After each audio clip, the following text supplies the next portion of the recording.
സ്നേഹപൂർവ്വം ക്ഷമ സീരിയലിൻ്റെ ലേറ്റസ്റ്റ് എപ്പിസോഡിൻ്റെ റിവ്യൂയിലേക്ക് എല്ലാവർക്കും സ്വാഗതം. അങ്ങനെ രാധികയും കുട്ടി ക്ഷമ കൃഷ്ണസേവ ആശ്രമത്തിലെത്തുവാണ് കേട്ടോ. അവരെ പിന്തുടർന്ന് വന്ന വരുണും അവിടെ എത്തുവാണ്. ഈ സമയം രാധികയാണെങ്കിൽ അവിടെയെല്ലാം ചുറ്റും ഇങ്ങനെ നോക്കിക്കൊണ്ടിരിക്കുക. അന്നേരം ക്ഷമ ചോദിക്കുന്നുണ്ട്, എന്തു പറ്റി മോൾക്ക് സ്ഥലമൊക്കെ ഇഷ്ടപ്പെട്ടോ? ഇഷ്ടമായോന്നോ? ഇങ്ങോട്ട് വന്നപ്പോൾ തന്നെ ഒരു പ്രത്യേക എനർജി തോന്നി, എനിക്കൊത്തിരി ഇഷ്ടപ്പെട്ടു. ഈ സമയം അവിടുത്തെ ഒരു അന്തേവാസി വന്ന് അവർ രണ്ടാളെയും സ്വാമിയുടെ അരികിലേക്ക് കൂട്ടിക്കൊണ്ടു പോകുന്നുണ്ട്. അന്നേരം വരുണും ആരുടെ ശ്രദ്ധപ്പെടാതെ പമ്മി ചെടികൾക്കിടയിലൂടെ മറിഞ്ഞ് അകത്തേക്ക് കയറി ചെല്ലുന്നുണ്ട് കേട്ടോ. ഈ സമയം രാധികയും കുട്ടി ക്ഷാമ നേരെ സ്വാമിയുടെ അരികിലേക്കാണ് ചെല്ലുന്നത്. അങ്ങനെ സ്വാമിയുടെ മുമ്പിലിരുന്ന് സംസാരിക്കുമായിരിക്കും രാധികയും ക്ഷാമയും. ഇതേ സമയം അതുവഴി പോകുന്ന വരുൺ അവരിരിക്കുന്ന റൂം കണ്ടെത്തുവാണ്. അങ്ങനെ അവിടെ ജനലിൻ്റെ അവിടെ നിന്ന് മറഞ്ഞു നിന്ന് അവർ സംസാരിക്കുന്നതൊക്കെ ശ്രദ്ധിക്കുവാണ് കേട്ടോ. ഈ സമയം സ്വാമി പറയുന്നുണ്ട്, ക്ഷാമ അവിടെ പറഞ്ഞ കുട്ടി ഇതാണല്ലേ? എന്താ കുട്ടിയുടെ പേര്? രാധിക. സാക്ഷാൽ കൃഷ്ണ ഭഗവാന്റെ ചൈതന്യമുള്ള പേരും. അല്ല, എന്തുകൊണ്ടാണ് കുട്ടി സന്യാസ ജീവിതത്തിലേക്ക് വരണം എന്ന് ആഗ്രഹിച്ചത്? ജീവിതത്തിലെ ആഗ്രഹങ്ങളെല്ലാം തീർന്ന് പ്രത്യേകിച്ചൊന്നും ചെയ്യാനില്ലാത്തവരാ സന്യാസ ജീവിതത്തിലേക്ക് വരുന്നത്. കുട്ടി എന്തുകൊണ്ടാണ് സന്യാസ ജീവിതത്തിലേക്ക് വരണം എന്ന് ആഗ്രഹിച്ചത്?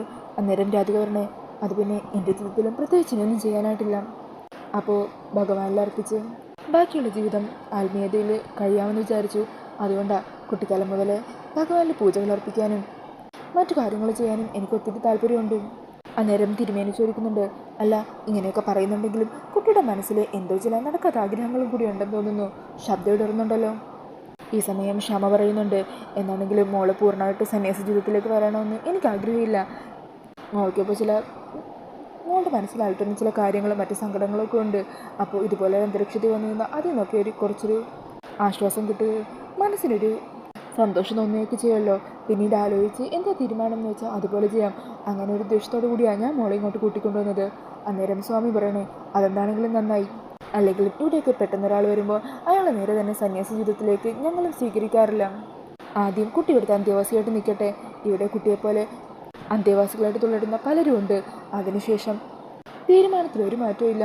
സന്യാസ ജീവിതം തന്നെയാണ് സ്വീകരിക്കാൻ ഉറപ്പിച്ചതെങ്കിൽ പിന്നീടൊന്നും നോക്കണ്ട. അതിലുള്ള കാര്യങ്ങൾ എന്താണെന്ന് വെച്ചാൽ ചെയ്യാം. എന്തു പറയുന്നു? രാധികയും ശരിയെന്നുള്ള രീതിയിൽ സമ്മതിക്കുവാണ്. ഈ സമയം ഇതെല്ലാം കേട്ട് വരുൺ അങ്ങ് ഞെട്ടിപ്പോകുവാണ്. വരുൺ പറയണേ, രാധിക താൻ ഒരിക്കലും സന്യാസ ജീവിതത്തിലേക്ക് പറഞ്ഞുവിടാൻ ഞാൻ സമ്മതിക്കില്ല എന്നും പറഞ്ഞ് വരുണോട് നിൽക്കുന്നുണ്ട് കേട്ടോ. ഈ സമയം സ്വാമി ശ്യാമക്കും രാധികയ്ക്കൊക്കെ അവിടുത്തെ ഒരു അന്തേവാസിയായ ഒരു സ്ത്രീയെ പരിചയപ്പെടുത്തി കൊടുക്കുവാണ്.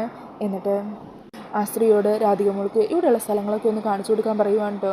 അങ്ങനെ രാധികയും കൂട്ടി ആ സ്ത്രീ അവിടുത്തെ സ്ഥലങ്ങളെല്ലാം കാണിക്കാൻ പോകുവാണ്. ഈ സമയം ഫിദയോട് സ്വാമി സംസാരിക്കുന്നുണ്ട്, രാധിക ശ്യാമമ്മയുടെ മകളാണല്ലേ? അമൃതാമ്മയുടെ ഫോണിൽ വിളിച്ചപ്പോൾ പറഞ്ഞിരുന്നു. അതെ. അല്ല, ഫിദയുടെ ശബ്ദം കേൾക്കുമ്പോൾ ശ്യാമമ്മയുടെ ശബ്ദം പോലെ തന്നെയുണ്ടല്ലോ. അന്നേരം ശ്യാമ പറയണേ, അത് പിന്നെ പലരും പറയാറുണ്ട് ശ്യാമമ്മയുടെ ശബ്ദം അനുകരിക്കുന്ന പോലെയുണ്ടെന്നൊക്കെ. പിന്നെ സ്വാമി, രാധികമ്മയുടെ കാര്യത്തിൽ ഒരു പ്രത്യേക ശ്രദ്ധ വേണം. കുറേ പ്രശ്നങ്ങൾ ജീവിതത്തിൽ അനുഭവിച്ചുകൊണ്ടിരിക്കുക. ഇപ്പോഴും പല പ്രശ്നങ്ങളും മോള് വേട്ടയാടുന്നുണ്ട്. ദുഷ്ടന്മാർ മോളുടെ ജീവൻ അപഹരിക്കാൻ വരെ തുനിഞ്ഞു നടക്കുന്നുണ്ട്. അവരിൽ നിന്നെല്ലാം ഒരു മോചനം അത് ഭഗവാന്റെ സന്നിധി തന്നെയാണ്. ഇവിടെ മോള് സുരക്ഷിതയായിരിക്കും എന്നുള്ളൊരു ധൈര്യത്തിലാണ് മോളെയും കുട്ടി ഇങ്ങോട്ട് വന്നത്. അന്നേരം സ്വാമി പറയണേ, അക്കാര്യത്തിൽ ഒരു ടെൻഷനും വേണ്ട. രാധികയ്ക്ക് ഇവിടെ ഒരു പ്രശ്നവും ഉണ്ടാവില്ല. എന്താണെങ്കിലും കുറച്ച് നാൾ രാധികയുടെ അന്തേവാസിയോട് തുടരട്ടെ. പിന്നീട് ആ കുട്ടിയുടെ തീരുമാനം എന്താണോ അതനുസരിച്ച് നമുക്ക് മുന്നോട്ട് പോകാം. അങ്ങനെ പറഞ്ഞ് സ്വാമി അവിടെ നിന്നും പോകുവാണ്. ഈ സമയം രാധികയ്ക്ക് അവിടെയുള്ള കാര്യങ്ങളൊക്കെ പറഞ്ഞ് മനസ്സിലാക്കി കൊടുക്കുവാണ്ട് ആ ചേച്ചിയൊക്കെ. അന്നേരം ക്ഷാമാത് നോക്കി നിൽക്കുന്നുണ്ട്.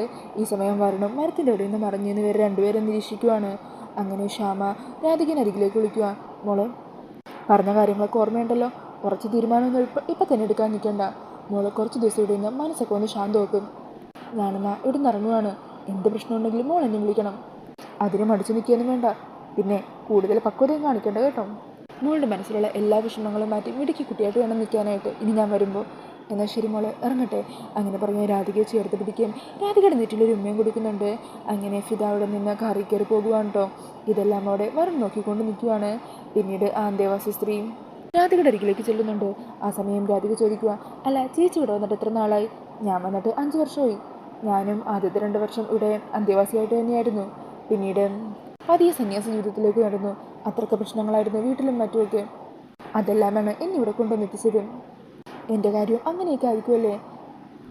അന്നേരം ആ ചേച്ചി വരണേ, ആയിരിക്കും. സ്വാമി കൃത്യമായിട്ടുള്ളൊരു തീരുമാനം തന്നെ എടുക്കും. ഇവിടുത്തെ സ്വാമി എപ്പോഴും പറയും, ജീവിതത്തിലെ ആഗ്രഹങ്ങളെല്ലാം നഷ്ടപ്പെട്ടവരാണ് ഇവിടേക്ക് സന്യാസ ജീവിതത്തിനായിട്ട് വരുന്നതെന്ന്.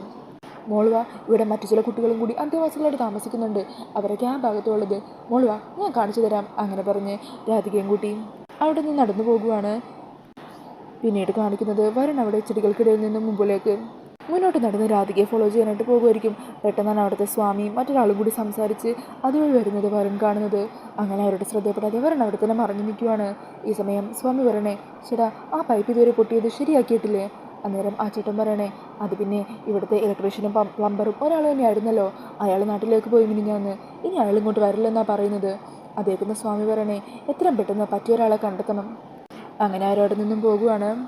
ഈ സമയം വരുണിതെല്ലാം ശ്രദ്ധിക്കുന്നുണ്ടാകും. ഇതേസമയം ആ ചേച്ചിയാണെങ്കിൽ രാധികയ്ക്ക് താമസിക്കാനുള്ള മുറിയൊക്കെ കാണിച്ചു കൊടുക്കുകയും അവിടെയുള്ള മറ്റ് അന്തേവാസി കുട്ടികളുടെ അരികിലേക്ക് രാധികയെ കൂട്ടിക്കൊണ്ടുപോവുകയൊക്കെ ചെയ്യുന്നുണ്ട്. ഈ സമയം വരുൺ ഇവിടെ നടന്ന കാര്യങ്ങളെല്ലാം മുത്തശ്ശിയെ ഫോണിലൂടെ വിളിച്ചറിയിക്കുവാണ്. അതെല്ലാം കേൾക്കുന്നത് മുത്തശ്ശി അങ്ങ് ഞെട്ടിപ്പോകുക. എന്താണ് നീ പറയുന്നത്? രാധിക മോളെ സന്യാസ ജീവിതത്തിലേക്ക് പോകുവാണെന്നോ? ഇതൊരിക്കലും അനുവദിച്ചുകൂടാ മുത്തശ്ശി. എനിക്ക് എന്താ ചെയ്യേണ്ടതെന്നറിയില്ല. ആ ഫിദാമേഡാണ് അതിനുള്ള കാര്യങ്ങളെല്ലാം ഏർപ്പാട് ചെയ്തത്. ഫിദാമേഡ രാധിക ഇവിടെ കൊണ്ടുവന്നാക്കിയത്. എനിക്കാണെങ്കിൽ നേരിട്ട് ചെന്നൊരു പ്രശ്നം ഉണ്ടാക്കാനും പറ്റില്ല. അങ്ങനെ എന്തെങ്കിലും ചെയ്താൽ രാധിക വല്ല കടുത്ത തീരുമാനം എടുത്താലോ? ഇവിടെ സന്യാസിനിയായിട്ട് എനിക്ക് കയറി പറ്റാൻ പറ്റുമെങ്കിൽ ഞാനും എങ്ങനെയെങ്കിലും കയറിയാനേ. ഇതിപ്പോൾ എന്ത് ചെയ്യാനാ? എടാ, നീ എങ്ങനെയെങ്കിലും അവിടെ കയറിയേ പറ്റൂ. രാധിക മോളെയും കൊണ്ടല്ലാതെ നീ ഇങ്ങോട്ടേക്ക് തിരിച്ചു വരാൻ നിൽക്കണ്ട. നീ വിചാരിച്ചാലാണോ അതിൻ്റെ ഉള്ളിൽ കയറി പറ്റാൻ പറ്റാത്തത്?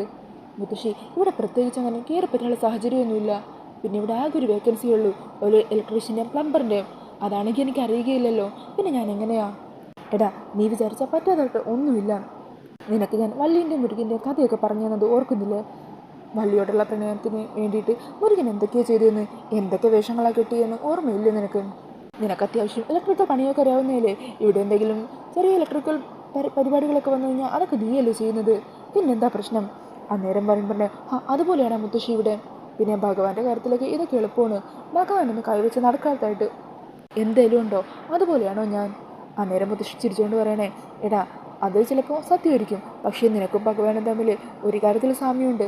നിങ്ങൾക്ക് രണ്ടുപേർക്കുള്ളത് ദിവ്യപ്രണയമാണ്. അങ്ങനെ മുത്തശ്ശിയുടെ ആ ഒരു വാക്കുകളൊക്കെ കേൾക്കുമ്പോൾ വരുണിന് കുറച്ച് പ്രചോദനമാകുവാണ്. വരുൺ പറയണേ, എന്താണെങ്കിലും ഞാനൊന്ന് ശ്രമിച്ച് നോക്കട്ടെ മുത്തശ്ശി. എന്തൊക്കെ പറഞ്ഞാലും മുത്തശ്ശീൻ്റെ കൂടെ ഉണ്ടല്ലോ.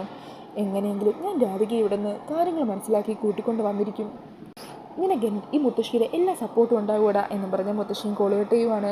പിന്നീട് കാണിക്കുന്നത് ഹോസ്പിറ്റലിൽ ഐസിയുവിന് പുറത്ത് ടെൻഷനോട് കൂടി ഇരിക്കുന്ന യശോദേനെ മുത്തശ്ശീനെയൊക്കെയാണ് കേട്ടോ.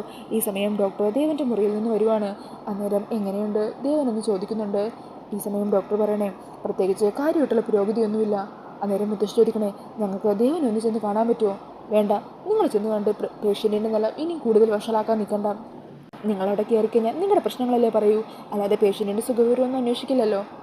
അതുകൊണ്ട് തൽക്കാലം ആരെ അകത്തേക്ക് കടത്തിവിടണ്ടെന്ന് സിസ്റ്ററിനോട് പറയുവാണ്. ഈ സമയം യശോദ മുത്തശ്ശിയോട് പറയണേ, അമ്മേ ദേവേട്ടൻ്റെ അവസ്ഥ കാണുമ്പോൾ എനിക്ക് പേടിയാകുവാണ്. രാധിക മോളെ വിളിച്ച് പറഞ്ഞാലോ? മോളെ കാണുമ്പോൾ ദേവേട്ടന് ആശ്വാസമാകും. യശോദേ, ഇതായിരുന്നു നീ ഇത്രയും നേരം ആലോചിച്ചുകൊണ്ടിരുന്നത്? അവൾ ഇനി വിളിക്കാൻ നിൽക്കണ്ട. അവൾ മരിച്ചു പോയി എന്ന് തന്നെ വിചാരിച്ചാൽ മതി. പിന്നീട് മുത്തശ്ശി മാറി നിന്ന് പ്രിയങ്കയെ ഫോണിൽ വിളിക്കുവാണ്. മോളെ, ദേവൻ്റെ നില ഇപ്പോഴും വലിയ വ്യത്യാസമൊന്നും വന്നിട്ടില്ല.